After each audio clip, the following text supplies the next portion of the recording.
Going to a football match in the middle of pandemic feels like an undergoing endurance test in a reality TV show. A pre-match message instructs me to arrive at Hampden Park in Glasgow 3 hours before Scotland kick off against Czech Republic. I must wear a mask at all times. I'm addicting all food from my microphone to plastic bag provided by the stadium and all the catering outlet will be shut. So no one see burgers or cartoons of flat Pepsi to keep me going. When I be when I obediently turn up to the stadium 3 hours early, the crowds are predictably sparse. The pub outside the ground overflowed with supporters wrapped in Scotland flag looked like a team territory. But when I suggest to a steward that might go get a drink ahead of the game, a look of concern crosses her kindly face. Be careful which pub you're going to, she said. They will see you coming. What is she referring to? Could it be the lunch book bag A4 side that I'm clutching? I have given my spare ticket to rear Scott, my friend Alastair, but he's from Edinburgh, so also not 100% at home in Glasgow. We decide to take the device and skip the pub. Inside the stadium, we encounter a fan in the loudest tartan suit I ever seen, including a tiny tartan clutch bag. I pose for a photo with him and he tells me I had a tailor-made son. It fits me like a glove. It is not just COVID regulation that made this unique and peculiar European football tournament. Euro 2020, as UEFA still insists on calling it, has also become sucked into the culture wars. Culture wars. English football National football team as symbol of the nation, but that is not a straightforward task at a time when national identity is so fiercely contested. For Scotland, the pressing issue is independence. For England, it is race. The English football team has decided to take the knee before matches as a protest against racism, but each time they do it, they are booed by a significant section of their own supporters. Even the government seems uncertain about how to respond. After hesitating for a while, Boris Johnson, Prime Minister, condemned the booing and urged fans to get behind the team, but two members of his cabinet, Jacob Rees-Mogg and Priti Patel, defended the protest, with Rees-Mogg suggesting that the protesters are not expressing racism, but condemning the Marxist or Black Lives Matter movement. Patel, Britain's Home Secretary, accused the player of indulging in gesturing politics. Players from the England team, whose pre-game press conferences are normally confined to discussing tactics, injuries, and the atmosphere inside the camp, and now being asked to react Home Secretary. It would be natural to assume that cabinet ministers are better at politics than footballers, but the Johnson government has reason to be worried of their clashing with the England team. Last year, it went down to an economic defeat when it took America's stretch for over the extension of free school meals for poor families. For poor families. The Manchester United and England Forum mobilized a million signatures behind the petition and forced the Johnson government to change tack. The 23-year-old Westbrook preparation for Euro 2020 included a Zoom call with Barack Obama, while plenty of tourists are prepared to grumble about the walk in Rashford. None are willing to take him in public. The culture wars over football are not just happening in Britain. The multiracial Belgian team took the knee in Russia ahead of their opening game in the tournament. They were also booed by the crowd. The Russians also protested against the Marxism crowd. Viktor Orban, Prime Minister of Hungary, one of the host nations for Euro 2020, had defended fan who was visiting team that take the knee, saying that Hungarians see the gesture as a provocation. Uh, provocation. Orban is himself a right-wing provocateur who has become a Trumpist right in America by issuing frequent warning about the alleged dangers of Europe being flooded by Muslims. But even some moderate conservatives are uncomfortable about footballers taking the knee. One prominent Tory thinker in Britain laments to me that football is been a political sport, but now the national team has become a source of division. I can see what it means this year's tournament inevitably brings back memories of Euro 96, when England also played their games at Wembley and the whole country team seemed to get behind the team in an uncomplicated sort of way. Back then, packed the stadium all joined in the singing of the lines and football's coming home. Now the stadiums are largely empty and some of the home crowds are actually bringing the players. But as somebody who has been to many England games over the years, I know that the idea that the team was never mixed up with politics or race is an illusion. England games have always attracted a substantial number of Saudi hooligans and far-right supporters, whose trademark chant is "No surrender to IRA" at the last European Football Championship in France in 1916. In 2016, the ugly tradition of English football hooliganism emerged when I remarked to another friend that I didn't particularly enjoy being caught up in a near riot. Outside the bar in Marseille, I was told curtly, if you don't like it, you should stay at home and watch the game on television.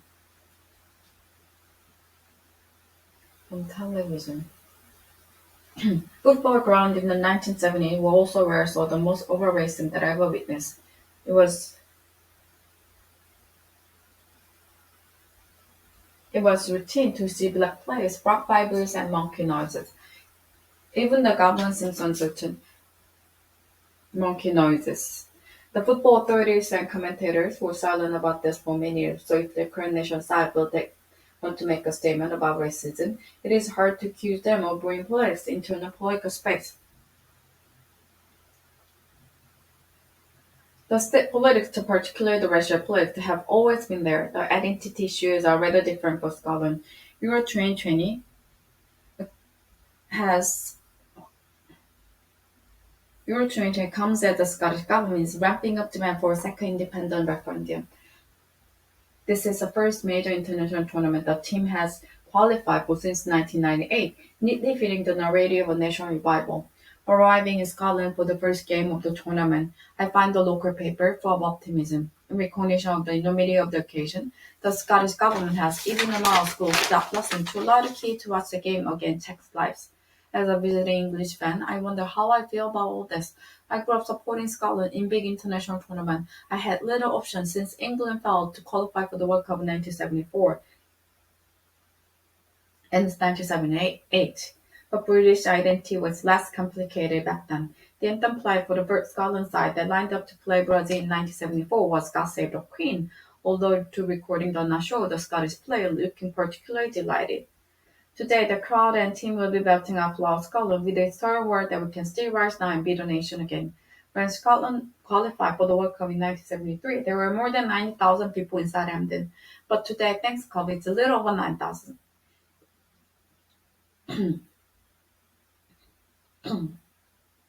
Far from the joyous return to the big time that has been advertised, it feels pretty black and lonely in the stand, even if the Tartan army has been reduced to little more than a couple of battalions. They belt out loud Scotland, loud enough to drown out the conversation.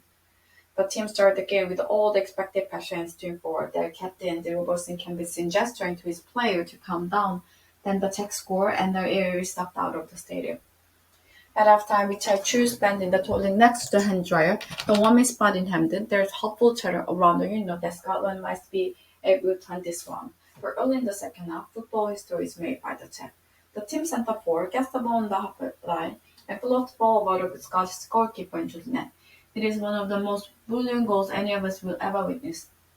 The crowd is now almost totally silent, apart from a tiny group of cheering Czechs on the other side of the stadium, and a group of children near me continually shouting for Scotland, while the other around them was frozen in horror. After the match, Alastair reminds me that Scottish fans are bitter disappointment.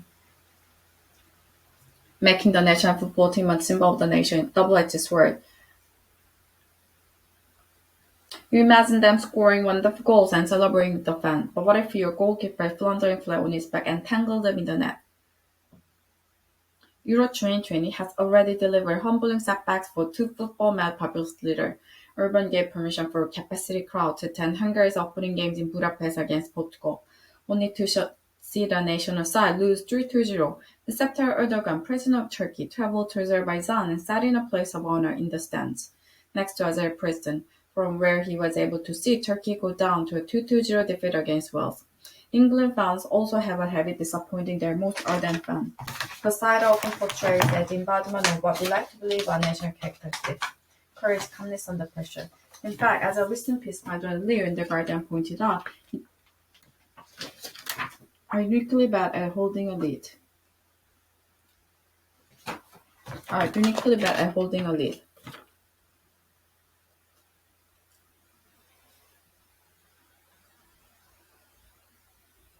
Uniquely bad at holding a lead.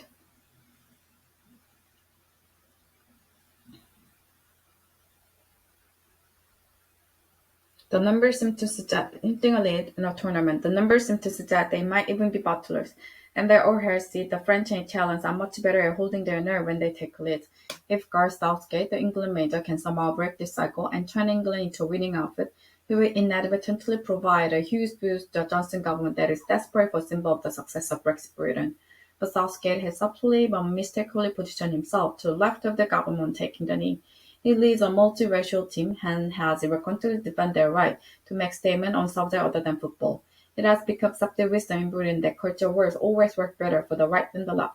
But football may be an exception. A poll taken across Europe before Euro 2020 showed 54% of English football hooliganism. Football fans supported taking the knee, with 39% opposed. If the England team keep winning, the number in favor may rise, along with the team's popularity. For once, the right may find itself on the wrong end of culture war for the duration of Euro 2020. I will care much less about who wins the culture war than who wins the tournament. For Scotland, Euro 2020 began with a deflating defeat. The England team disappointed their fans almost as reliably as the Scots, just slightly later in the day. On the other hand, this is a real tournament. It's taking place in the middle of a pandemic, the stadiums are quarter full, and England are playing half Disney. I am allowing myself to for the weirdest outcome of the lot, an England victory.